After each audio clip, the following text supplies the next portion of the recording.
If you like audiobooks or audio shows, check out a free trial of Audible. Just click the link in the description. Welcome to Mindshock True Crime. This is your host, Bruce McGuire, and this is the long-awaited West Memphis 3 podcast series. A crime that is quite disturbing and still haunts many today. Some people say it's simply the result of a bungled investigation. Others still theorize that there was much more than met the eye originally in this case, with many, many loose ends and variables that have not been gone over in extensive, exhaustive, comprehensive fashion. And that, of course, is what Mindshock is for. A logical examination of the case from top to bottom, including all of the confessions, all the suspects, alternate suspects, and examining all the inconsistencies and anomalies that, for whatever reason, people that are married to certain theories refuse to look at. And we don't fall for any of these cherry-picking logical fallacies or black and white logical fallacies or fallacies of any kind on Mindshock. As always, if you like the podcast, you can donate to our PayPal. Just check the link in the description. Make sure to subscribe to the channel. Hit the bell for notifications. Make sure you allow your device to have those notifications come through, because if the setting on your device does not allow notifications to go through, you might not get them. If you like this podcast, hit the like button. Share it across social media platforms. Questions, comments, thoughts, theories, debunkings, rebuttals, suggestions, or insults, leave them in the comments section. You can check us out on Twitter, Reddit, Patreon, and Facebook. Patrons do get priority for case and topic and code podcaster requests.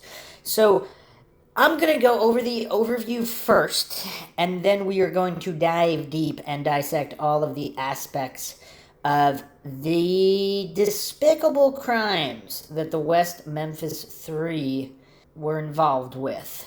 Now, what's important to note here is that this was during the days of satanic panic. Some people simply blame it on satanic panic. So these metalheads are accused of being satanic, etc., etc. And that whole thing was kind of a farce because, Eddie Bravo on the Joe Rogan podcast actually pointed out the silliness of the whole satanic panic situation, and he's kind of the best way, he put it the best way that I've heard, was they weren't even going after the truly satanic bands, or appearing to be satanic, like Slayer and some of these more extreme bands. They were going after Metallica, Twisted Sister, a lot of these bands that weren't even really that edgy compared to some of these other bands. So it was kind of a nonsensical witch hunt, so to speak.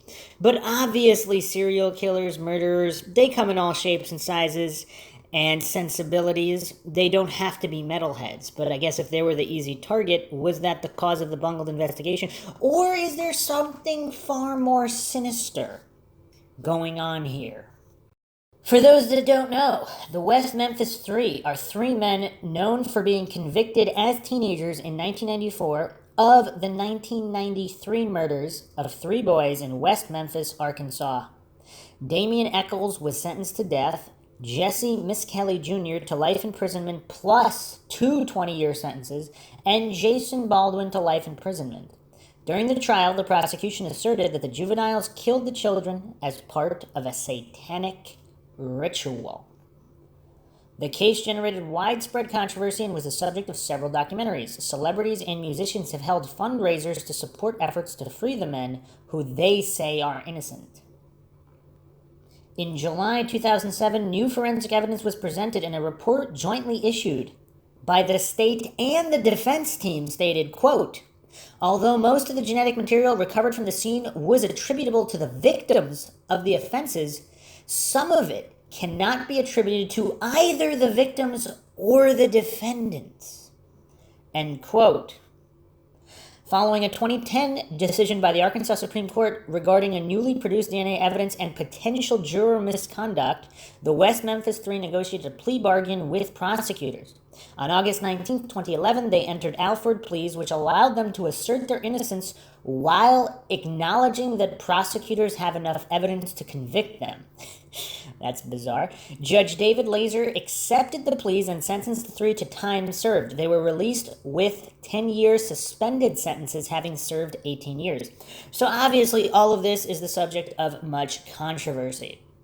What it all means is difficult to decipher with absolute certainty. So yeah, it's just really, really bizarre. So this was from the wiki, and just a quick overview of the crime. On May 5th, 1993, three 8-year-old boys, Steve Branch, Michael Moore, Christopher Byers, were reported missing in West Memphis, Arkansas. The first report to police was made by Byers' adoptive father, John Mark Byers, around 7 p.m. The boys were allegedly last seen together by three neighbors, who in affidavits told of seeing them playing together 6:30 p.m., the evening they disappeared, and seeing Terry Hobbs, Steve Branch's stepfather, calling them to come home. So we have an adoptive father, a stepfather.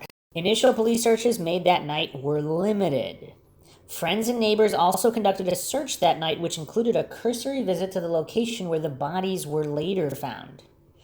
That's always troubling. Always, always troubling. And in some of these either unsolved cases or non-satisfactorily resolved cases, such as this one, where supposedly the area where bodies were found were searched without finding the bodies. It's very, very bizarre. A more thorough police search for the children began 8 a.m. May 6th, led by the Crittenden County Search and Rescue personnel. Searchers canvassed all of West Memphis, but focused primarily on Robin Hood Hills, where the boys were reportedly last seen.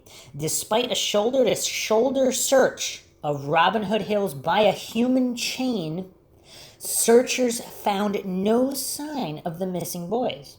Around 1:45 p.m., juvenile parole officer Steve Jones spotted a boy's black shoe floating in a muddy creek that led to a major drainage canal in Robin Hood Hills. A subsequent search of the ditch revealed the bodies of three boys. They had been stripped naked and were hogtied with their own shoelaces, their right ankles tied to their right wrists behind their backs, the same with their left arms and legs. Their clothing was found in the creek, some of it twisted around sticks that had been thrust into the muddy ditch bed. The clothing was mostly turned inside out. 2 pairs of the boys' underwear were never recovered. Christopher Byers had lacerations to various parts of his body and general mutilation. The autopsies by the forensic pathologist, Frank J. Peretti, indicated that Byers died of multiple injuries, while Moore and Branch died of multiple injuries with drowning. I'm not 100% sure what that means. So he drowned, but he was dying anyway. Is that what that means? I don't know. Disturbing either way. Police initially suspected the boys had been raped. However, later expert testimony disputed this finding. Trace amounts of sperm DNA were found on the pair of pants recovered from the scene. Prosecution experts claim Byers' wounds were the results of a knife attack and that he had been purposely castrated by the murderer. Defense experts claim the injuries were more probably the result of post-mortem animal predation. That's really bizarre how people can't agree on that experts can't tell. It's bizarre. Police believed the boys were assaulted and killed at the location where they were found. Critics argue that the assault, at least, was unlikely to have occurred at the creek. Byers was the only victim with drugs in his system. He was prescribed Ritalin in January 93 as part of treatment of an attention deficit hyperactivity disorder. The initial autopsy report describes the drug as carbamazepine,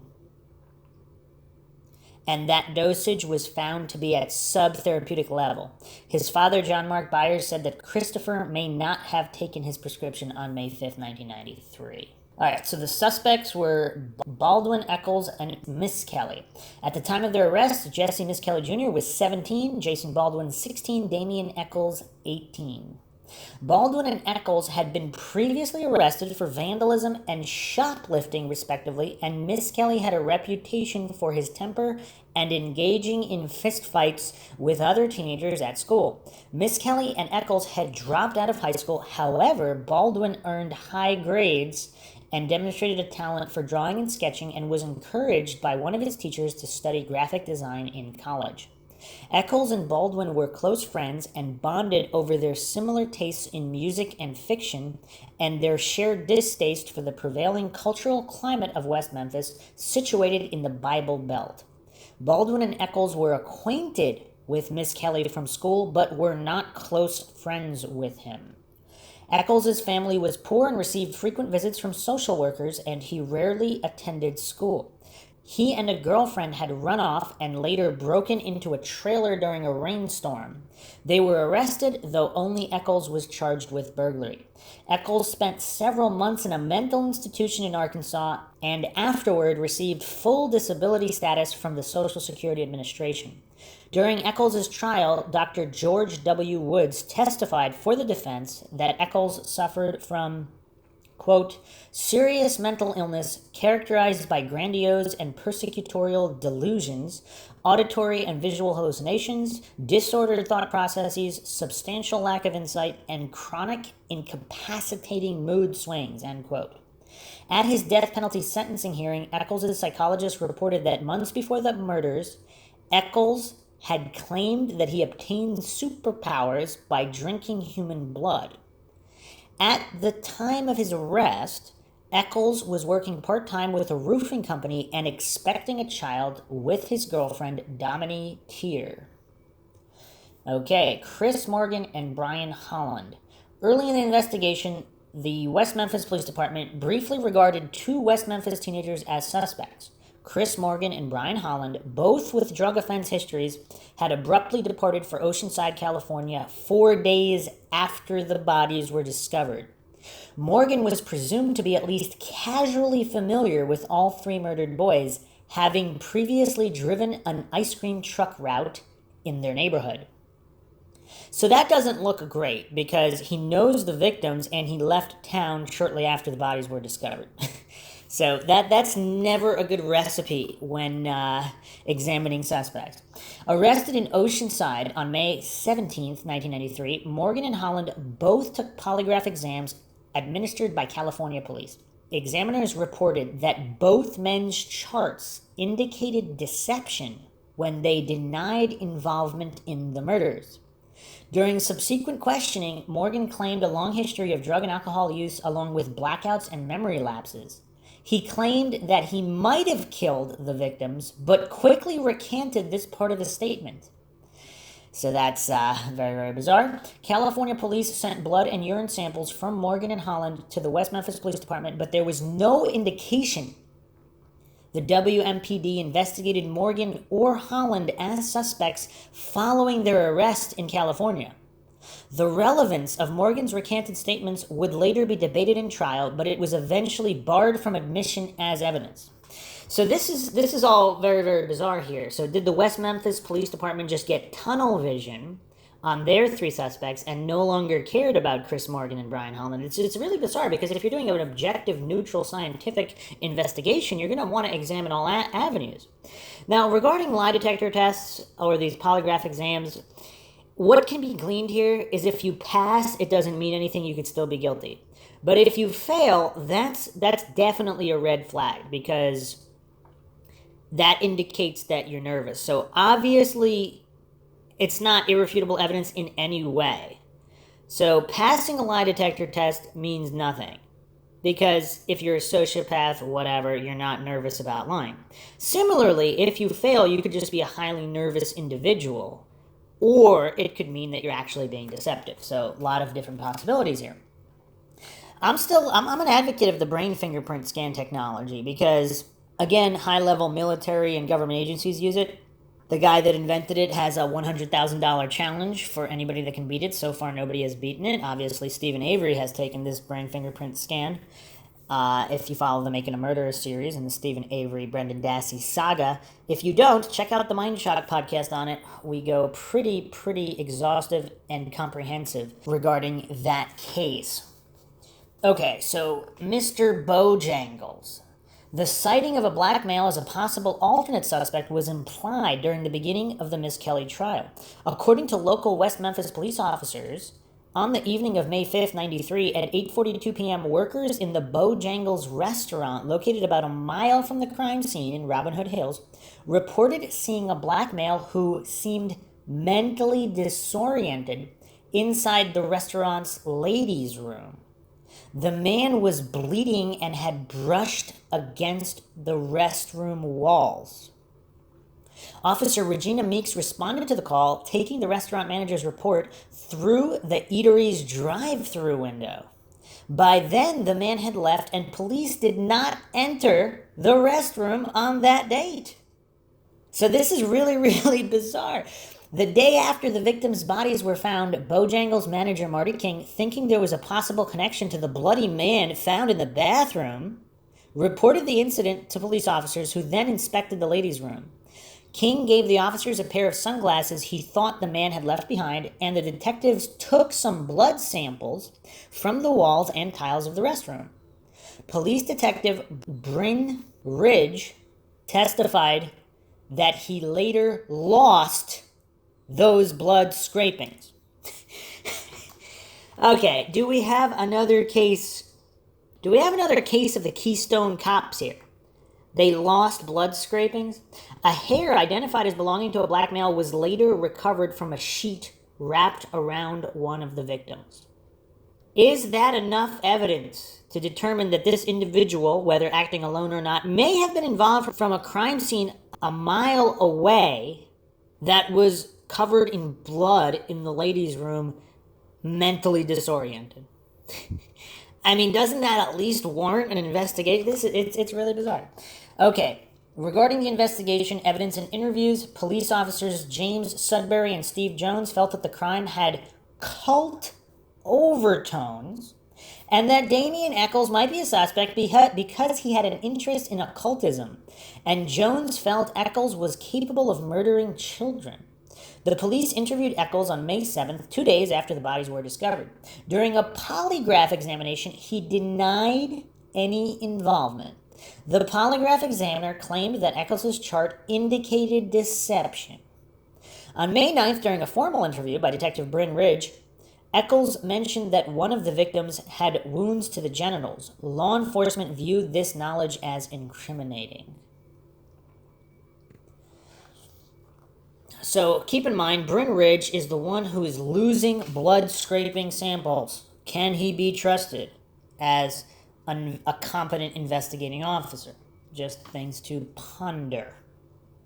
After a month had passed with little progress in the case, police continued to focus their investigation upon Eccles, interrogating him more frequently than any other person. Nonetheless, they claimed he was not regarded as a direct suspect, but a source of information. On June 3rd, the police interrogated Jesse Miss Kelly Jr. Despite his reported IQ of 72, categorizing him as borderline intellectually functioning, and his status as a minor, Miss Kelly was questioned alone. His parents were not present during the interrogation. Miss Kelly's father gave permission for Miss Kelly to go to the police, but did not explicitly give permission for his son to be questioned or interrogated. Miss Kelly was questioned for roughly 12 hours. Only 2 segments, totaling 46 minutes, were recorded. Miss Kelly quickly recanted his confession, citing intimidation, coercion, fatigue, and veiled threats from police. Miss Kelly specifically said that he was scared of the police during this confession. Okay. This is really bizarre because what has come to light in recent years, of course, about how a lot of police officers do these coerced confessions based on intimidation tactics and questioning them for countless hours until they're so exhausted and berated they just say whatever the officers want to hear. I mean, this is basically psychological torture. And when you're dealing with minors with these IQ levels, It's really bizarre. How ethical is this type of interrogation? It's really, really bizarre. Though he was informed of his Miranda rights, Miss Kelly later claimed he did not fully understand them.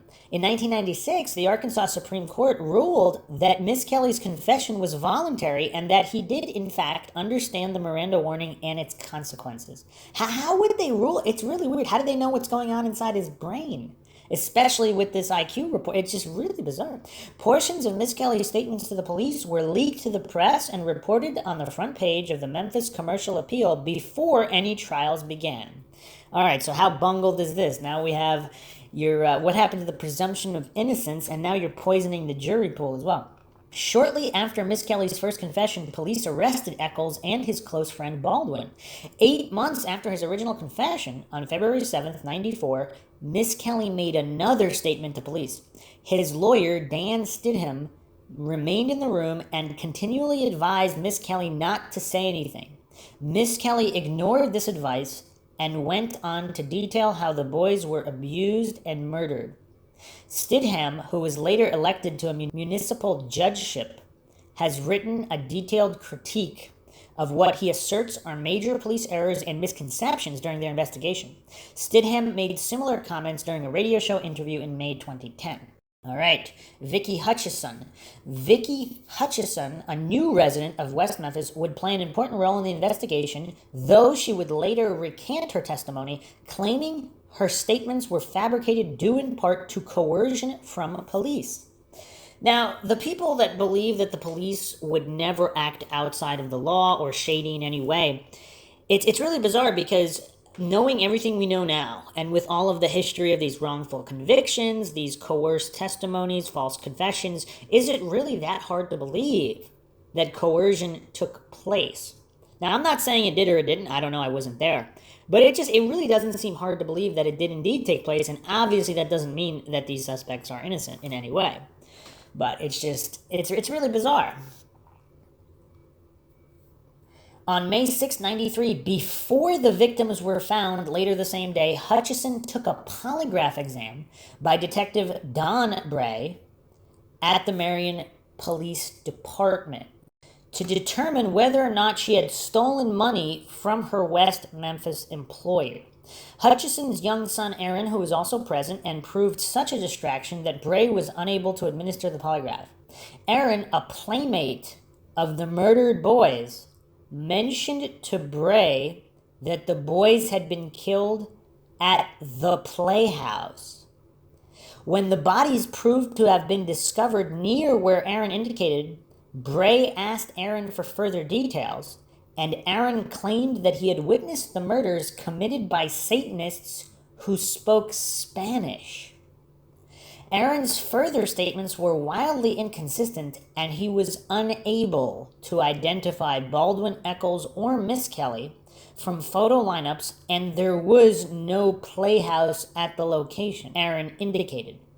A police officer leaked portions of Aaron's statements to the press, contributing to the growing belief that the murders were part of a satanic rite. On or about June 1st, 93, Hutchison agreed to police suggestions to place hidden microphones in her home during an encounter with Eccles. Miss Kelly agreed to introduce Hutchison to Eccles. During their conversation, Hutchison reported that Eccles made no incriminating statements. Police said the recording was inaudible, but Hutchison claimed the recording was audible. On June 2nd, 93, Hutchison told police that about 2 weeks after the murders were committed, she, Eccles, and Miss Kelly attended a Wiccan meeting in Terrell, Arkansas. Hutchison claimed that at the Wiccan meeting, a drunken Eccles openly bragged about killing the 3 boys. Miss Kelly was first questioned on June 3rd, 93, a day after Hutchison's purported confession. Hutchison was unable to recall the Wiccan meeting location and did not name any other participants in the purported meeting. See, that's very problematic, because if this can't be corroborated, it can't be corroborated. Hutchison was never charged with theft. She claimed she had implicated Eccles and Miss Kelly to avoid facing criminal charges and to obtain a reward for the discovery of the murders. How often do we see this in the so-called justice system where these people are kind of enlisted as CIs in order to bring charges against other people for greater crimes or whatnot, but are they told to make this stuff up, or are they pressured to get a conviction, especially if the police believe, if they believe the police really have the right guys? Like, let's say, would that morally justify them making something up if they were led to believe that these were definitely the murderers and they need their help in convicting them to put them behind bars so justice is served? Is this is this what goes on? I mean, in a certain percentage of cases, obviously, is that what happened here? We don't know. But it is problematic that there's no corroboration for this Wiccan meeting. Alright, the trials. Miss Kelly was tried separately, and Eccles and Baldwin were tried together in 94. Under the Bruton rule, Miss Kelly's confession could not be admitted against his co-defendants, thus he was tried separately. All three defendants pleaded not guilty. So the Bruton rule from Bruton versus United States, it's a 68 United States Supreme Court ruling in which the court held that a defendant was deprived of his rights under the Confrontation Clause if a confession by his co-defendant was introduced in their joint trial, regardless of whether the jury received instructions only to consider it against the confessor. This has become known as the Bruton Rule. Miss Kelly's trial. During Miss Kelly's trial, Richard Offshea, an expert on false confessions and police coercion, and professor of sociology at UC Berkeley, testified that the brief recording of Miss Kelly's interrogation was a classic example of police coercion. Critics have also stated that Miss Kelly's various confessions were in many respects inconsistent with each other, as well as with the particulars of the crime scene and murder victims, including, for example, an admission that Miss Kelly watched Damien rape one of the boys. Police had initially suspected that the victims had been raped because their anuses were dilated. However, there was no forensic evidence indicating that the murdered boys had been raped. Dilation of the anus is a normal post-mortem condition. On February 5th, 94, Miss Kelly was convicted by a jury of 1 count of first-degree murder and 2 counts of second-degree murder. The court sentenced him to life plus 40 years in prison. His conviction was appealed, but the Arkansas Supreme Court affirmed the conviction.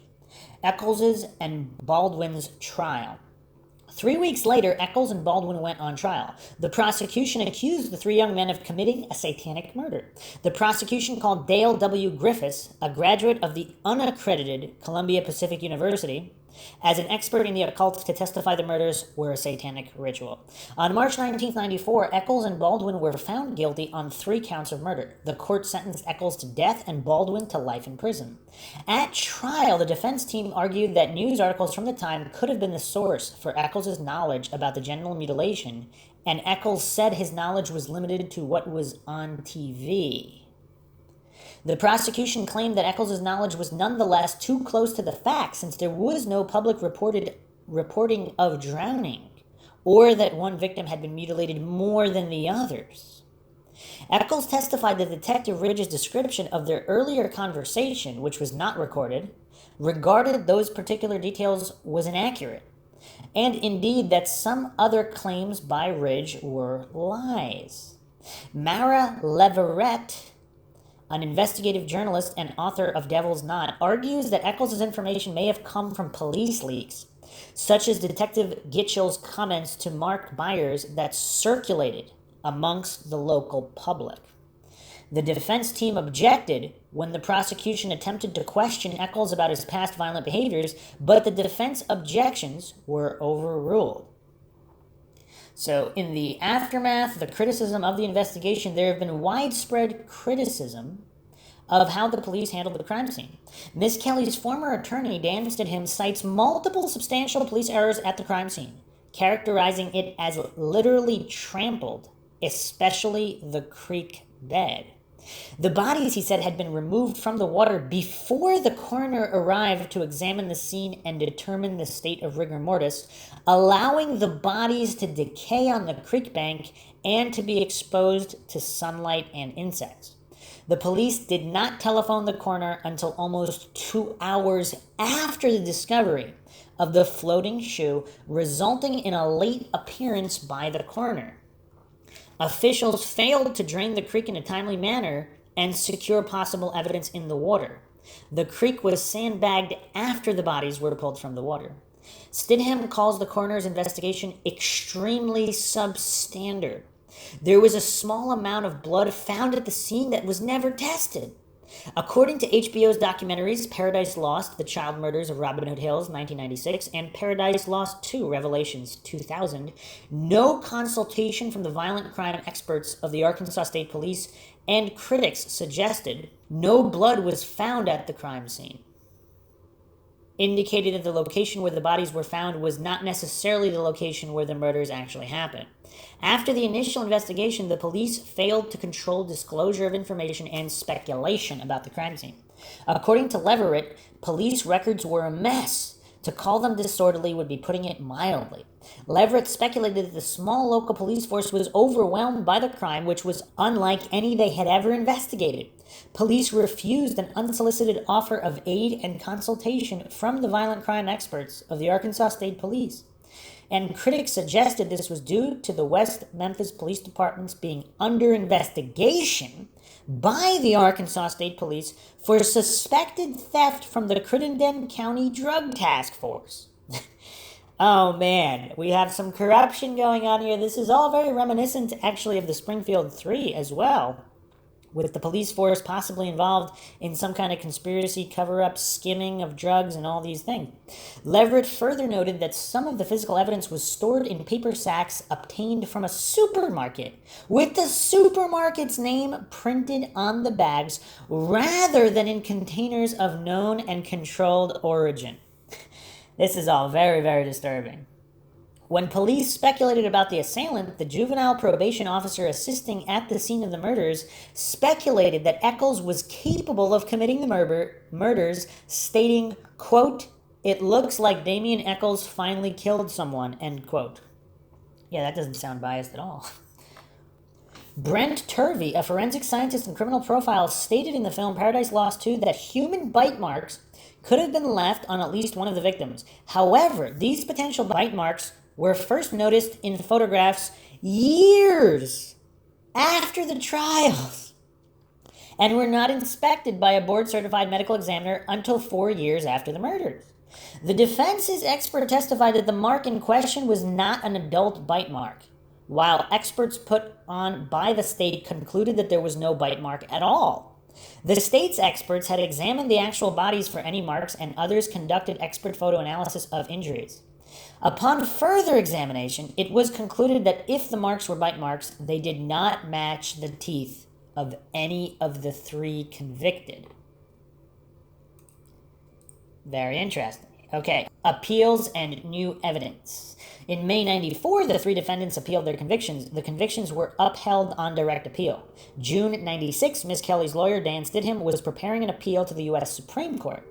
In 2007, Eccles petitioned for a retrial based on a statute permitting post-conviction testing of DNA evidence due to technological advances made since 94, which might provide exoneration for the wrongfully convicted. However, the original trial judge, Judge David Burnett, disallowed presentation of this information in his court. This ruling was in turn thrown out by the Arkansas Supreme Court as to all three defendants on November 4th, 2010. Isn't that a conflict of interest? Like, why is the original trial judge not allowing this, as if to cast doubt on the legitimacy of the trial or these defendants being found guilty? It's very bizarre, because if he's that confident in the conviction and it's really them, why not allow the DNA testing? And again, I'm not saying it is or it isn't them, but it just, in cases of corruption and incompetence, there seem to be parties, court officials, state officials, they just desperately want to prevent any kind of verification, especially with updated technologies. Why is that? It's just bizarre. We see it in the Stephen Avery case all the time. John Mark Byers' knife. Okay, John Mark Byers, the adoptive father of victim Christopher Byers, gave a knife to cameraman Doug Cooper, who was working with documentary makers Joe Berlinger and Bruce Sinofsky while filming the first Paradise Lost feature. The knife was a folding hunting knife manufactured by Kershaw. According to the statements given by Berlinger and Sinofsky, Cooper informed them of his receipt of the knife on December 19, 1993. After the documentary crew returned to New York, Berlinger and Sinofsky were reported to have discovered what appeared to be blood on the knife. HBO executives ordered them to return the knife to the West Memphis Police Department. The knife was not received at the West Memphis Police Department until January 8th, 1994. A number of weeks. Okay, Byers initially claimed the knife had never been used. However, after blood was found on the knife, Byers stated that he had used it only once to cut deer meat. When told, the blood matched both his and Chris's blood type, Byers said he had no idea how that blood might have gotten on the knife. During interrogation, West Memphis police suggested to Byers that he might have left the knife out accidentally, and Byers agreed with this. Byers later stated that he may have cut his thumb. Further testing of the knife produced inconclusive results about the source of blood. Uncertainty remained due to the small amount of blood, and because both John Mark Byers and Chris Byers had the same HLA-DQA genotype, even though this is an adoptive father, so quite coincidental there.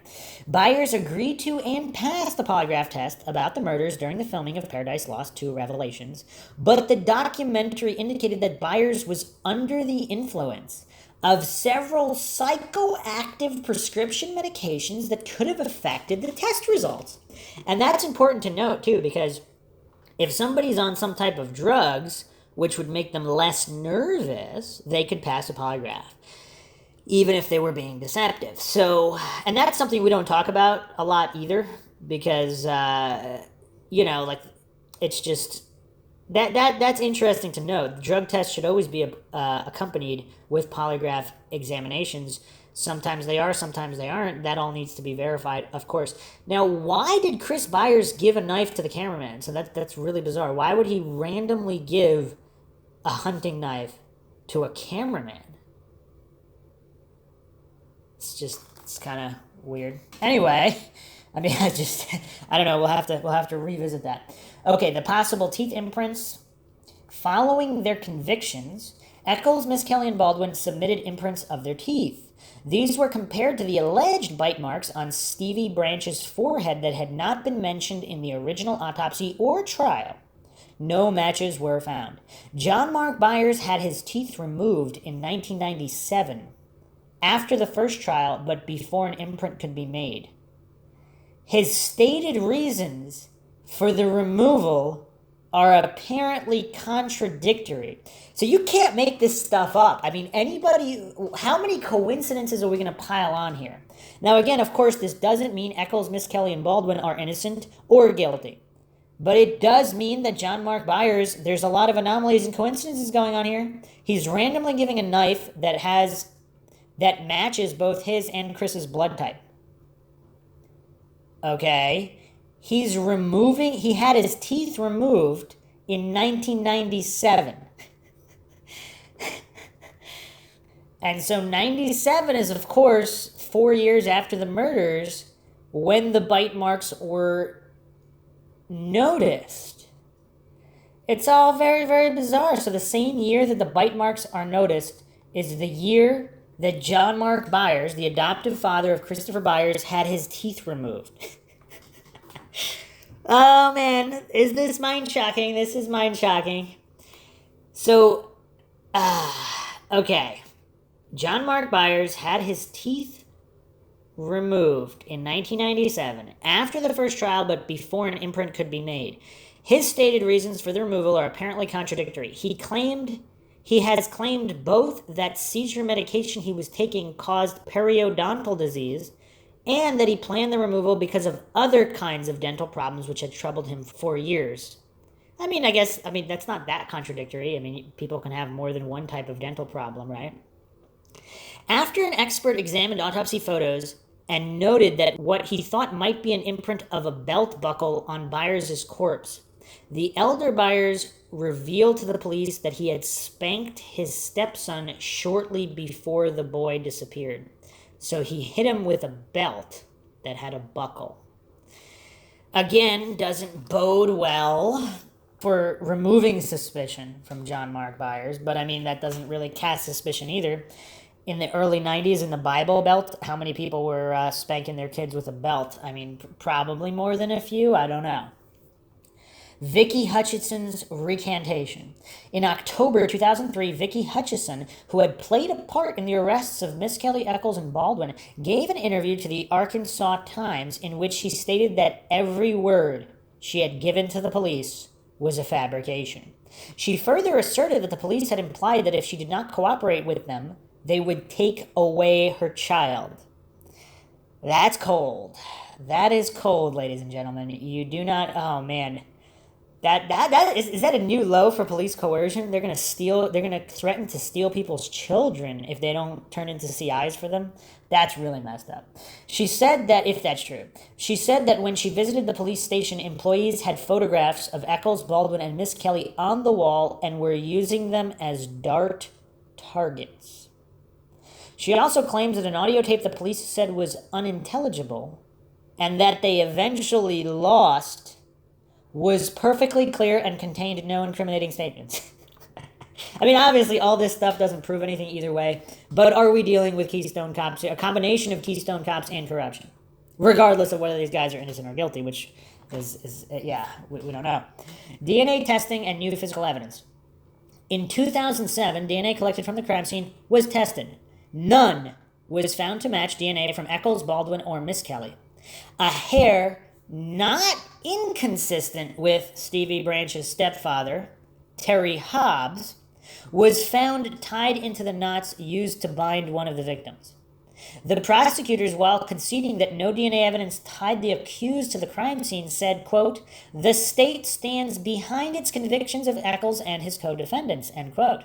Pamela Hobbs' May 5, 2009 declaration in the U.S. District Court, Eastern District of Arkansas, Western Division, indicates that one hair was consistent with the hair of Terry's friend, David Jacoby.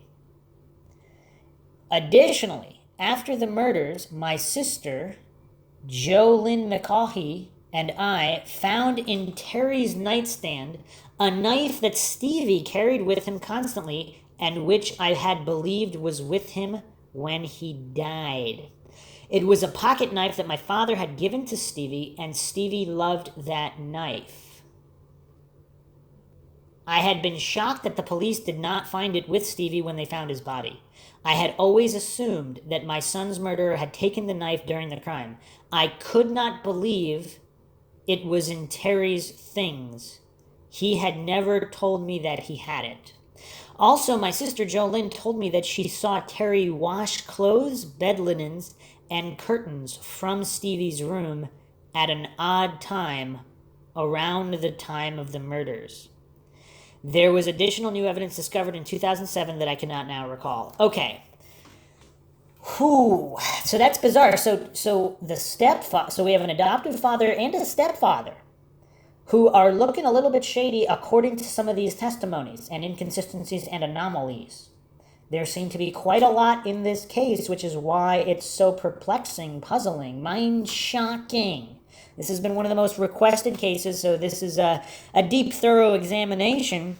It will take a lot of episodes to get it through all this information, but that is bizarre. Now, the only thing I could think of in terms of washing the clothes, bed linens, curtains, is it possible his stepfather was abusing him? He didn't want people to find out about it, even if he wasn't the murderer. That's one theory. Another theory, is it possible that the stepfather and the adopted father worked together to kill the boys for whatever reason, and they were mentally disturbed? Would that explain certain things? Were they friends with certain police officers? I mean, it's really, really bizarre. And they didn't even have to be friends with police officers or have political connections in order for police to just be biased against these metalhead kids that might be into the occult or witchcraft or whatever, which is actually quite popular in the 90s. I don't know how popular it is today, but in the early to late 90s, all of this witchcraft, occult stuff, it was quite popular with a large percentage of the population in the U.S. I mean, pretty much every single school had at least a couple kids that were into that stuff all over the country, regardless of which area. So, all right, let's continue here. Foreman and jury misconduct. In July 2008, it was revealed that Kent Arnold, the jury foreman on the Eccles-Baldwin trial, had discussed the case with an attorney prior to the beginning of deliberations. Arnold was accused of advocating for the guilt of the West Memphis Three and sharing knowledge of inadmissible evidence, like the Jesse Miss Kelly statements, with other jurors. At the time, legal experts agreed that this issue could result in the reversal of the convictions of Jason Baldwin and Damian Eccles. So it seems like we really do have a wrongful conviction on our hands here, regardless of whether these guys are innocent or guilty, because it's just, there's too much funny business and corruption and incompetence going on here. It's just, I don't see how this could have been a fair trial with all this funny business. In September 2008, attorney, now Judge Daniel Stidham, who represented Miss Kelly in 94, testified at a post-conviction relief hearing. Stidham testified under oath that during the trial, Judge David Burnett erred by making an improper communication with the jury during its deliberations. Stidham overheard Judge Burnett discuss taking a lunch break with the jury foreman and heard the foreman reply that the jury was almost finished. He testified Judge Burnett responded, "You'll need food for when you come back for sentencing," and that the foreman asked in return what would happen if the defendant was acquitted.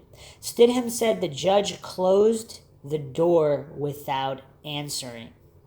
He testified that his own failure to put this incident on the court record and his failure to meet the minimum requirements in state law to represent a defendant in a capital murder case was evidence of ineffective assistance of counsel, and that Miss Kelly's conviction should therefore be vacated. Okay, we have another anomaly here. We have a defense attorney accepting responsibility for his own inadequacy, ineffective assistance of counsel. When do you see this? This is bizarre. We don't see this in a lot of cases where someone actually takes responsibilities for errors, misjudgments, or mistakes. Just very, very bizarre. We got a little bit of everything in this case. Request for a retrial, October 29, 2007. Papers were filed in federal court by Eccles' defense lawyers seeking a retrial or his immediate release from prison. The filing cited DNA evidence linking Terry Hobbs, stepfather of one of the victims, to the crime scene, and new statements from Hobbs' now ex-wife. Also presented in the filing was new expert testimony that the supposed knife marks on the victims, including the injuries to Byers' genitals, were in fact result of animal predation after the bodies had been dumped. On September 10, 2008, Circuit Judge David Burnett denied the request for a retrial, citing the DNA evidence, the DNA tests, as inconclusive. Okay, wow. Let's digest that one for a second. If the DNA tests are inconclusive, why are these guys in prison? If there's nothing other than a coerced confession suggesting these guys are guilty, and the judge is admitting that the DNA tests are inconclusive, and that's the justification for denying a retrial? I mean, the DNA test being inconclusive, that would point towards a retrial. It's just, this is all really bizarre. That ruling was appealed to the Arkansas Supreme Court, which heard oral arguments on the case September 30th, 2010. The Arkansas Supreme Court ruling. On November 4th, 2010, the Arkansas Supreme Court ordered a lower judge to consider whether newly analyzed DNA evidence might exonerate the three. The justices also instructed the lower court to examine claims of misconduct by the jurors who sentenced Damian Eccles to death and Jesse Miss Kelly and Jason Baldwin to life in prison. In early December 2010, David Burnett was elected to the Arkansas State Senate.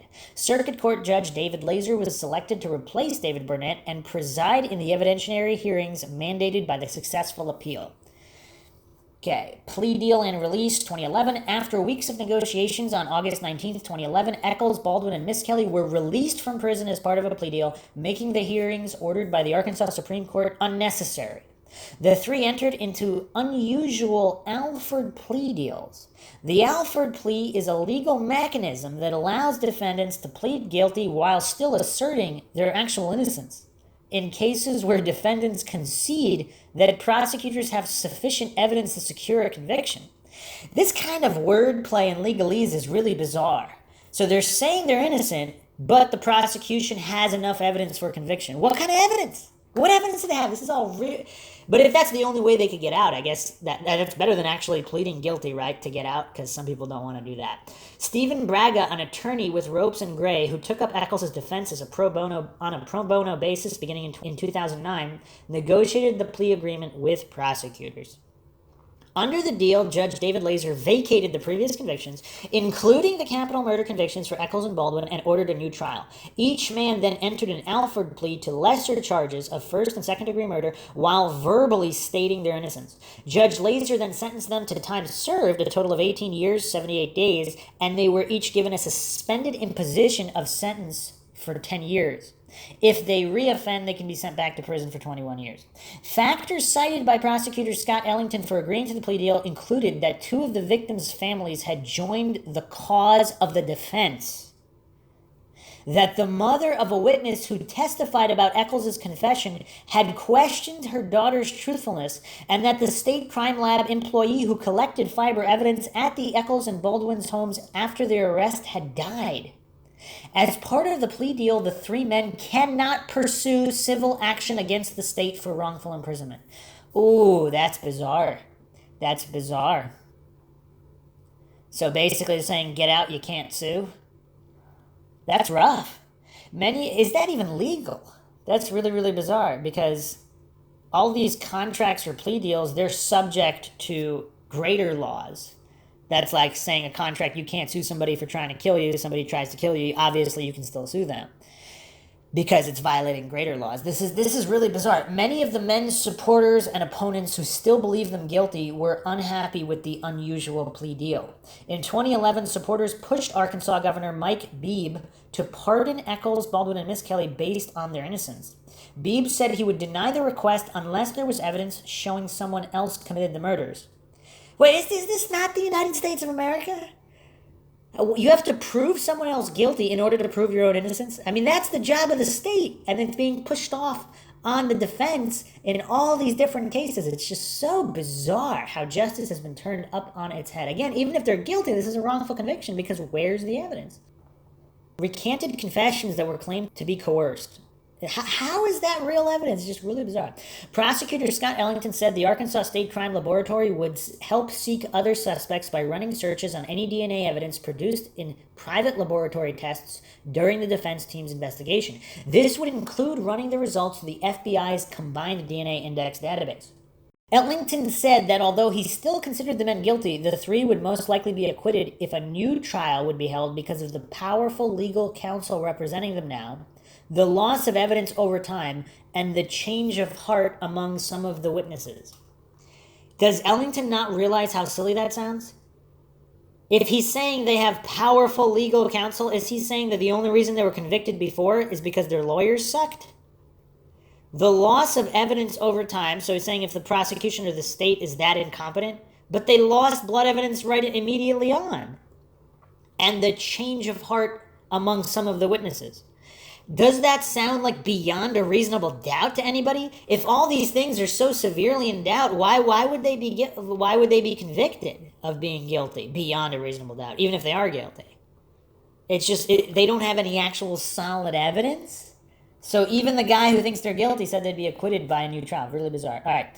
Family law enforcement opinions. The families of the three victims are divided in their opinions as to the guilt or innocence of the West Memphis Three. In 2000, the biological father of Christopher Byers, Rick Murray, expressed his doubts about the guilty verdicts on the West Memphis Three website. In 2007, Pamela Hobbs, the mother of victim Stevie Branch, joined those who have publicly questioned the verdicts, calling for a reopening of the verdicts and further investigation of the evidence. Seems like a reasonable position. In late 2007, John Mark Byers, who was previously vehement in his belief that Eccles, Miss Kelly, and Baldwin were guilty, also announced that he now believes that they are innocent. So this is the guy that gave the bloody knife to a cameraman and the guy who had his teeth removed the same year when teeth marks were found on the victims. You know what's bizarre though? I don't know. Yeah, it's really bizarre. I had made the comment, if it was ever proven the three were innocent, I'd be the first to lead the charge for their freedom, said Byers, and take every opportunity that I have to voice that the West Memphis Three are innocent and the evidence and proof prove they're innocent. Byers has spoken to the media on behalf of the convicted and has expressed his desire for justice for the families of both victims and the three accused. How backwards are these people? You have to be proven guilty, not prove you're innocent. Do none of these people understand the law? It's really, really bizarre.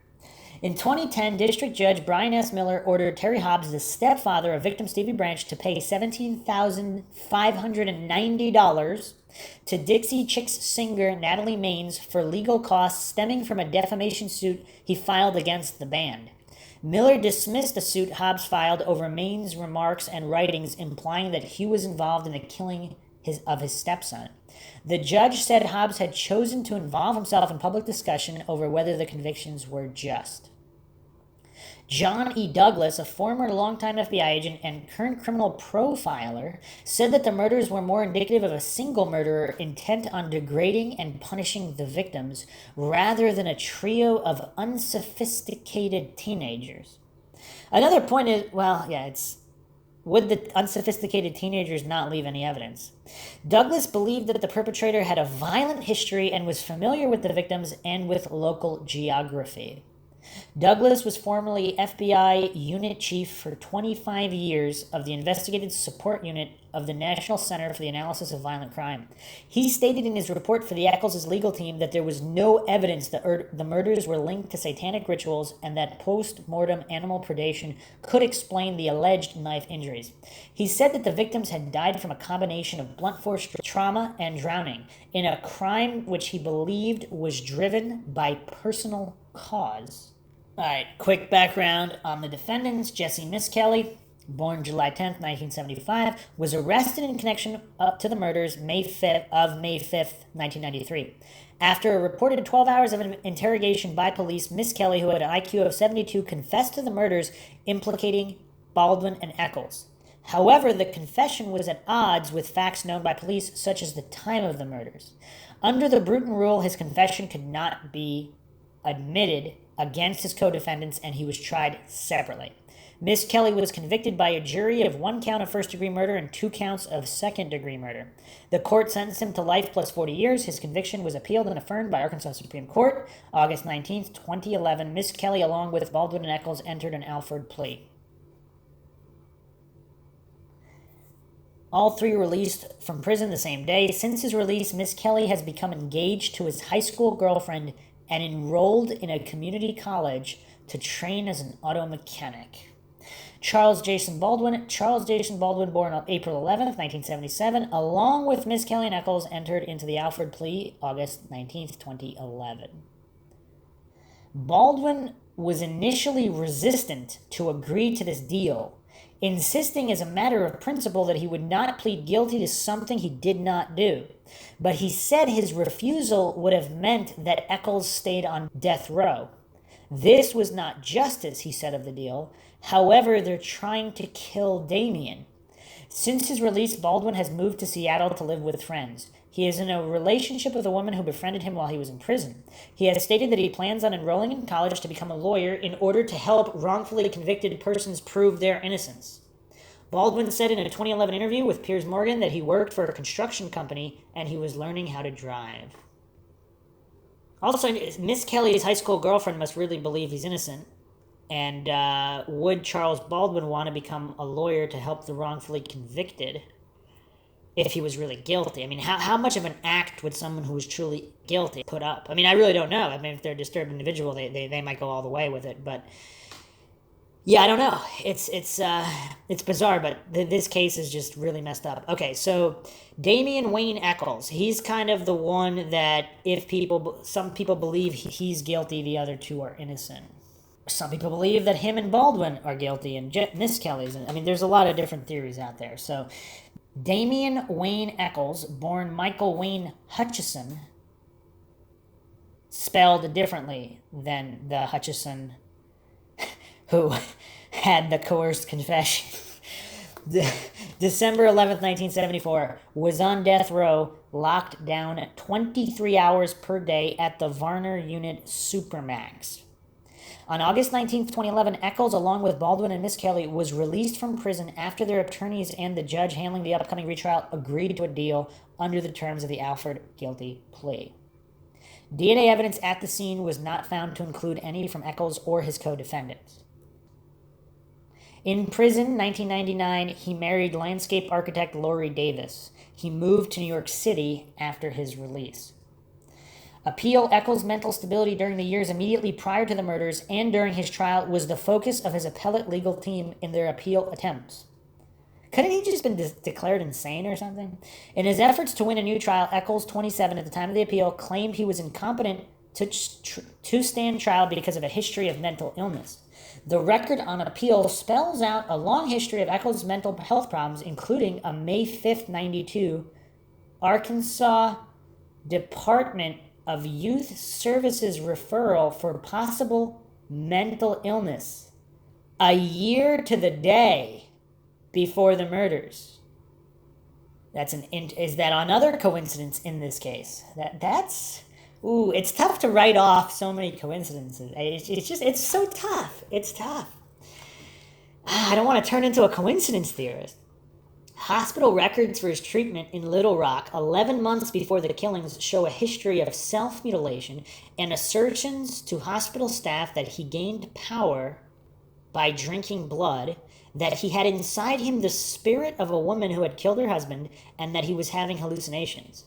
He also told mental health workers that he was, quote, going to influence the world, end quote. The appellate legal team argued that Eccles did not waive his assertion that he was not mentally competent before his 94 trial because he was not competent to waive it.